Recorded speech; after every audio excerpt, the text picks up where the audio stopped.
What is a listing agent and what do they do? Stay tuned to find out. Welcome back and welcome home. My name's Justin, your local Bronx real estate agent. And if you're a first-time viewer and you want to keep getting weekly information on the home selling process or home buying advice, be sure to slam that subscribe button and the bell next to it so you don't miss anything. With that being said, a listing agent is a licensed real estate professional that you hire to help you sell your home. When it comes to the responsibilities that we have as a listing agent, I tend to think of it in three distinct phases: before your home is on the market, once your home is on the market, and after we have an accepted offer for your home. Let's talk about phase one first. Before we get on the market, my strong belief is that we should focus on learning about you, your goals, and your priorities. The more we can understand about your motivations and what makes the most sense for you, the better we can advise you with the information and expertise that we have. So I always encourage people, try and listen and try and focus on who's focused on you, because ultimately it's about helping you accomplish your goal. Second thing should be education. Education is big for me. I believe people need information to make the best decisions for themselves. So I kind of stress that. I might be sitting with you for an hour or two talking about the home selling process. The third thing you should be looking for from a prospective listing agent before you go on the market, before you even hire them, is advice. Like, how much should I sell my home for?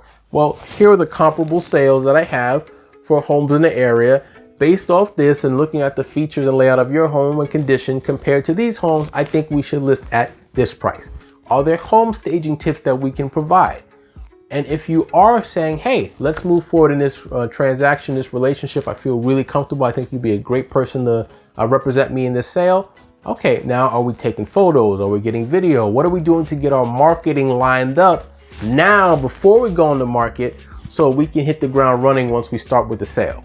Now, if you have any questions about what you can expect from a listing agent, please drop it down in the comments below. I will get back to you as soon as possible. After we've gotten everything sorted out from phase one, we're gonna hit phase two, which is gonna be putting your home on the market, which means we're gonna be marketing your property. So for me, I strongly believe in both actively and passively marketing my clients' properties. So that includes, the mail being sent out, getting it on the multiple listing service, getting it on a bunch of websites, getting it all over social media. But that also includes me pounding the pavement. I love to hang out the flyers about the property, getting on the phone and telling people about it, making sure I contact my sphere of influence. So there's different things we can do to help generate the foot traffic that we need to get people to come see your home, right? Open house, great tool that we can use to get a lot of activity at once. And of course, we're conducting house showings as you see fit. As long as we're able to provide good accessibility for potential buyers and the home is showing well, we're in good shape. Now, once we got all this foot traffic coming in, the goal, of course, is to get multiple offers, not just multiple offers that are competitive. So once we have those coming in, now as your listing agent, we're going to be doing a lot of negotiating, right? We have to negotiate with all the buyer's agents, who of course have to talk to all their buyer clients so we can see who comes out with the best price and the best terms for you. If you like what you're hearing so far, be sure to slam that like button for us. Now, after we have our accepted offer, we can move into phase three, right? Because we actually have a transaction going now. There's still some major stuff that we're doing. We have negotiation, coordination, problem solving. A lot of people might think, oh, the negotiation is done. I already accepted the offer. There's still a lot of pressure points where things can come up. So it could be the inspection. Maybe the buyer's requesting fixes or a price reduction now. It could be after an appraisal. It could be after title is run. There are so many different things that can come up during a transaction. We just can't imagine all of them ahead of time. But you definitely want an agent who's prepared to negotiate aggressively on your behalf and represent your best interests. So negotiation, still a key tool even after we have a transaction going. Coordination. Now, honestly, we've been coordinating things from the beginning, but now that we have one specific buyer, there's a lot of different parties involved. So there's a lot of project management going on And it makes sense. I mean, this is a month-long transaction that we're typically talking about. So we want to make sure we cover all our P's and Q's. And listen, things can come up.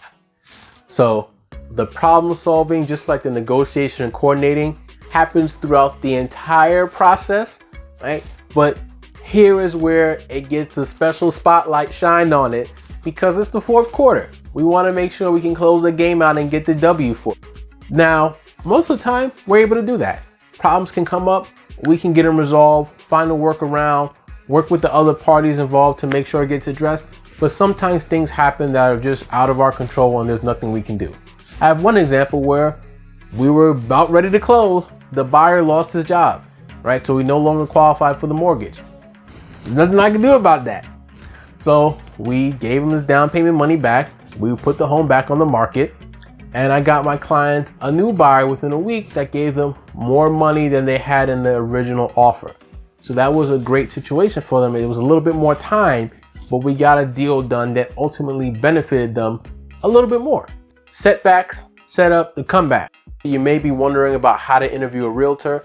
I actually have a guide, I like guides, that has a list of over 20 questions that you should definitely ask to anyone you're thinking of hiring to represent you as a listing agent.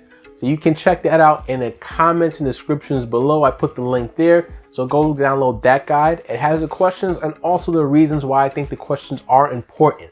So please feel free to access that. If you know anyone that can benefit from this video, please be sure to share it with them. You know I love the sharing. And lastly, make sure to slam that subscribe button, folks, so you can keep getting the real on real estate. Thanks again, and I'll see you next time.